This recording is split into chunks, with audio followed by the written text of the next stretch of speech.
Da mesma forma, brilhe a vossa luz diante dos homens, para que vejam as vossas boas obras e glorifiquem vosso Pai que está nos céus.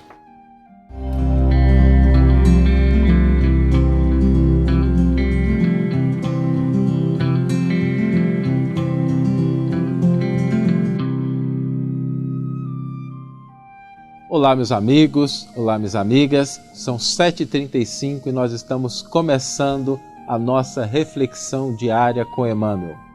E depois de um longo tempo, nós estamos dando início à nossa 4ª temporada. Para você que está chegando agora, acho que é interessante a gente comentar um pouquinho sobre a origem dessas reflexões, para a gente lembrar o que já foi feito e qual que é a proposta dessa 4ª temporada. As reflexões com Emmanuel começaram há muito tempo atrás, um pouquinho antes da pandemia, em que nós começamos a compartilhar um pouco das reflexões que o Emmanuel trouxe através dos seus comentários ao Novo Testamento, que estão contidos na coleção O Evangelho por Emmanuel. E depois de algum tempo a gente começou a fazer reflexões também no Instagram, no Facebook, no YouTube, e foram 862 vídeos que estão no canal do Evangelho por Emmanuel, nos outros canais que divulgam essa mensagem. E depois a gente deu uma parada para que a gente pudesse reajustar algumas coisas, mas agora nós estamos voltando à nossa reflexão diária, que vai ocorrer sempre naquele nosso horário, naquele ponto de encontro nosso, às 7h35 da manhã, de segunda a sexta-feira, e nós vamos ter depois uma live aos sábados, em que a gente vai poder fazer um resuminho da semana, conversar um pouquinho ao vivo. E para que a gente possa começar a nossa 4ª temporada, o tema que a gente escolheu para hoje é um tema muito importante, porque diz respeito a um sentimento que muitas pessoas trazem na atualidade. O sentimento de estarem sendo oprimidas, limitadas, de não perceberem futuro, de perceberem que parece que as coisas estão mais sombrias, estão mais temerosas em relação ao que pode acontecer.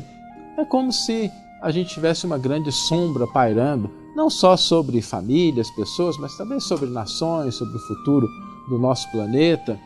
E esse é um sentimento curioso, porque ele foi endereçado no Evangelho. O Evangelho tem uma proposta para que nós possamos compreender isso e qual é a solução para esse tipo de situação. Quando nós pensamos nessa limitação, nessa constrição, vamos fazer um pequeno paralelo, uma comparação. Imaginemos que a gente esteja numa sala pequena, numa casa pequena, uma casa que não tenha muitos cômodos, muito espaço, que ela seja uma casa assim apertadinha. Às vezes a gente pode se sentir limitado dentro dessa casa. Mas será que é só uma questão de espaço físico que define a alegria, a felicidade de a gente estar morando em um lugar? Às vezes a gente pode estar num palácio com muitos cômodos, vários espaços, uma iluminação que alcança todos os locais, mas a gente pode ter conflitos, problemas, frustrações, ansiedades, e o que acontece é que a gente pode estar dentro de um palácio e não estar feliz.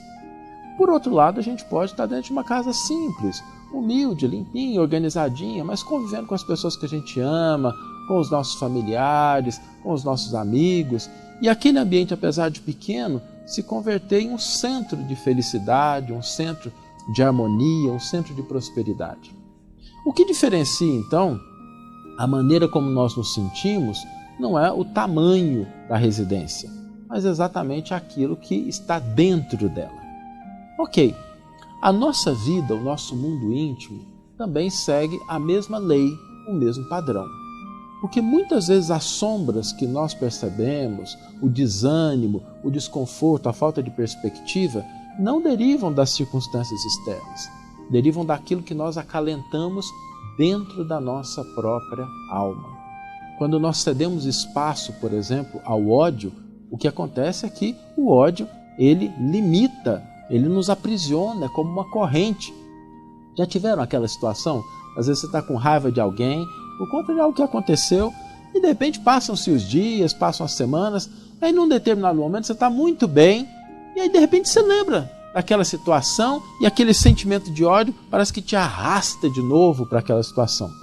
Você podia até estar se sentindo bem, estar numa conversa tranquila, ou estar num momento de descontração, mas aquela lembrança, aquele sentimento de ódio te acorrenta em relação àquela experiência que viveu no passado.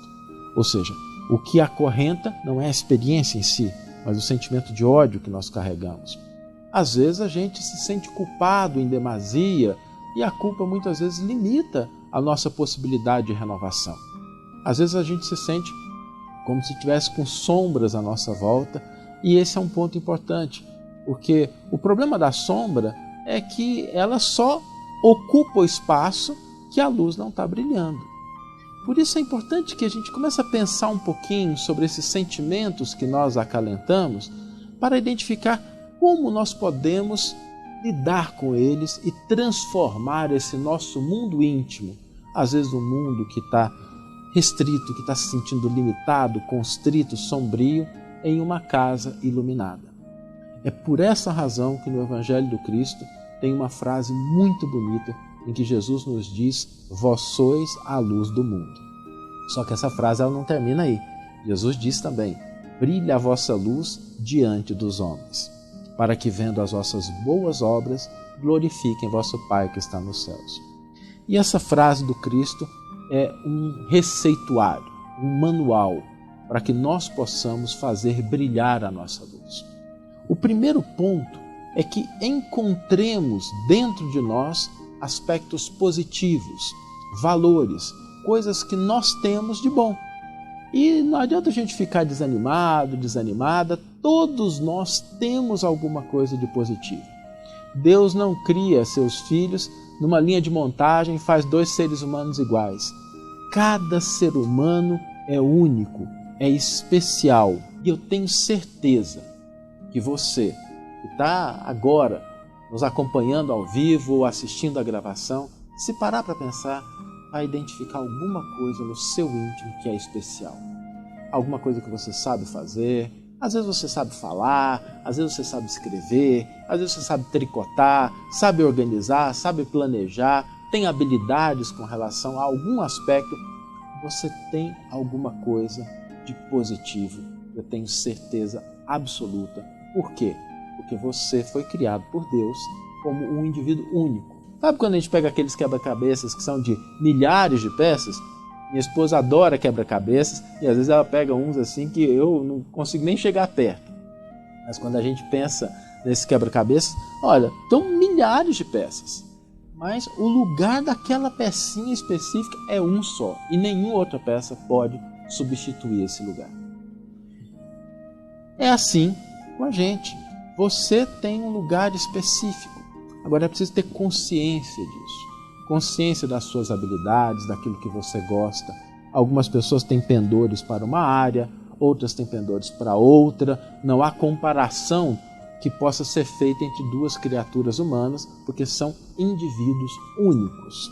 Esse é o primeiro passo. Encontrar alguma coisa de positivo dentro de nós. O segundo passo é utilizarmos isso diante do mundo, diante das pessoas.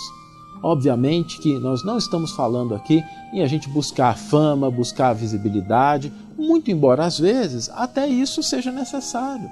Isso faça parte de algumas profissões, de algumas atividades. Quem não se lembra daquele cantor, daquela cantora, daquele instrumentista, daquele palestrante, daquela pessoa que a gente gosta de ouvir nas mídias sociais? Ele está utilizando esse recurso para poder fazer brilhar a sua luz. Mas mesmo que a gente não ocupe os palcos da fama e da visibilidade, nós podemos também colocar isso diante das pessoas. Se a gente tem, por exemplo, a habilidade de contar histórias, o que nós podemos fazer é nos dirigir, de repente, em algum momento, para uma creche, um hospital com crianças, e a gente utilizar essa habilidade para contar histórias, para levar um pouco de conforto, um pouco de alegria para quem estiver precisando. Se a gente tem a habilidade de cortar cabelo, eu estou usando exemplos assim, muito rasteiros do nosso dia a dia, simples, para que a gente possa entender. Às vezes a pessoa é hábil em cortar cabelo, e eu lembro disso porque minha mãe foi cabeleireira durante muito tempo. Até a minha adolescência, quem cortava o meu cabelo era somente a minha mãe. E ela utilizava isso também na sua vida profissional e também no seu trabalho social. Às vezes separava um dia para ir numa casa de pessoas mais idosas, ali conversava, cortava um cabelo, cuidava. Ou seja, a segunda parte desse receituário é que nós coloquemos isso à disposição do mundo. Que a gente utilize o que nós temos de positivo a favor de outras pessoas, seja no campo profissional, seja no campo social, seja no campo familiar, mas que a gente exercite isso que nos caracteriza, que nós somos únicos. Porque a partir daí nós vamos começar a fazer brilhar a nossa luz. E existe um aspecto importante quando nós pensamos no brilhar a luz, porque às vezes a gente olha para outras pessoas que já estão brilhando, né? Tem pessoas que a gente olha e fala assim, nossa, fulano faz tão bem, fulano realiza tanto, e às vezes a gente até toma essas pessoas como modelos, como padrões, como alguém que pode nos ajudar, e não tem nada de errado com isso. É importante que a gente tenha esses padrões, que a gente tenha essas pessoas. Acontece que nós não podemos nos equivocar, por melhores que sejam os padrões. Por mais que essas pessoas tenham habilidades, que elas nos inspirem, elas não vão trilhar o caminho que nos compete atravessar. A pessoa pode iluminar o nosso caminho, ela pode ampliar a nossa visão sobre a estrada, ela pode facilitar, orientando em relação a alguns trajetos no mapa, mas ela não pode caminhar por nós. Isso é importante sob dois aspectos. Não adianta a gente olhar para pessoas que a gente admira se nós não fizermos a nossa parte. A gente não colocar em prática aquilo que nos compete realizar. E nós também, por nossa parte, nós podemos incentivar, nós podemos orientar, nós podemos inspirar, mas nós não conseguimos caminhar pela outra pessoa. Alguém pode iluminar o nosso caminho, mas ele não vai caminhar pela gente. Nós podemos iluminar o caminho de outras pessoas, mas nós não vamos conseguir caminhar por elas, porque cada indivíduo é único, é exclusivo, é especial, tem a sua jornada. Por essa razão, se a gente quiser lidar com esse sentimento de constrição, de limitação, comecemos por isso.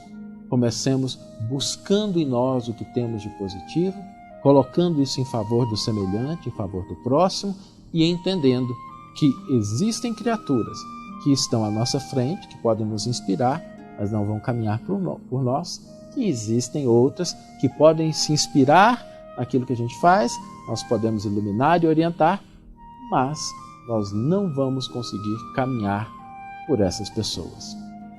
Vamos ler agora a íntegra do versículo e do comentário que inspiraram a nossa reflexão de hoje. O versículo está no Evangelho de Mateus, capítulo 5, versículo 16, e nos diz: Da mesma forma, brilhe a vossa luz diante dos homens, para que vejam as vossas boas obras e glorifiquem vosso Pai que está nos céus. Emmanuel intitula o seu comentário Passamos nossa luz. Ante a glória dos mundos evolvidos, das esferas sublimes que povoam o universo, o estreito campo em que nos agitamos na crosta planetária é limitado círculo de ação. Se o problema, no entanto, fosse apenas o de espaço, nada teríamos a lamentar. A casa pequena e humilde, iluminada de sol e alegria, é paraíso de felicidade. A angústia de nosso plano procede da sombra. A escuridão invade os caminhos em todas as direções. Trevas que nascem da ignorância, da maldade, da insensatez, envolvendo povos, instituições e pessoas. Nevoeiros que assaltam consciências, raciocínios e sentimentos. Em meio da grande noite, é necessário acendamos nossa luz. Sem isso, é impossível encontrar o caminho da libertação. Sem a irradiação brilhante de nosso próprio ser, não poderemos ser vistos com facilidade pelos mensageiros divinos, que ajudam em nome do Altíssimo, e nem auxiliaremos efetivamente a quem quer que seja. É indispensável organizar o santuário interior e iluminá-lo a fim de que as trevas não nos dominem. É possível marchar valendo-nos de luzes alheias. Todavia, sem claridade que nos seja própria, padeceremos constante ameaça de queda. Os proprietários das lâmpadas acesas podem afastar-se de nós, convocados pelos montes de elevação que ainda não merecemos. Vale, depois, dos luzeiros do caminho, Aplica o pavio da boa vontade ao óleo do serviço e da humildade e acende o teu achote para a jornada. Agradece ao que te ilumina por uma hora, por alguns dias ou por muitos anos, mas não ouvides tua candeia se não desejas resvalar nos precipícios da estrada longa. O problema fundamental da redenção, meu amigo, não se resume a palavras faladas ou escritas. É muito fácil pronunciar belos discursos e prestar excelentes informações, guardando embora a cegueira nos próprios olhos. Nossa necessidade básica é de luz própria, de esclarecimento íntimo, de autoeducação, de conversão substancial do eu ao reino de Deus. Podes falar maravilhosamente acerca da vida, argumentar com brilho sobre a fé, ensinar os valores da crença, comer o pão da consolação, exaltar a paz, recolher as flores do bem, aproveitar os frutos da generosidade alheia, conquistar a coroa efêmera do louvor fácil, amontoar títulos diversos que te exornem a personalidade em trânsito pelos vales do mundo.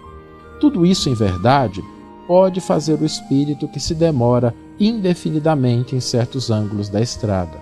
Todavia, avançar sem luz é impossível. Emmanuel, como sempre, nos trazendo uma perspectiva nova, mais profunda, para que nós possamos compreender o ensino do Cristo. E eu gostaria hoje de propor um desafio, a gente fazer uma proposta para você que está nos ouvindo ao vivo ou que está assistindo a gravação. O desafio de hoje é que nós busquemos encontrar dentro de nós alguma coisa que seja nossa, que seja específica, alguma coisa que a gente saiba fazer. E não importa se a gente sabe cozinhar, não importa se a gente sabe fazer bons relatórios, se a gente sabe fazer análise, alguma coisa que nós fazemos de especial. E no dia de hoje, vamos colocar com energia, com alegria, com disposição e gratidão, isso que nós temos de especial a serviço de outras pessoas. Mesmo que seja no campo da família, no ambiente de trabalho, no ambiente social, mas a proposta para hoje, o convite, é para que nós acendamos a nossa luz através da identificação de algo que temos positivo e coloquemos isso em prática no mundo à nossa volta. Eu agradeço muito o seu tempo e nós nos vemos no nosso próximo episódio. Grande abraço e até lá!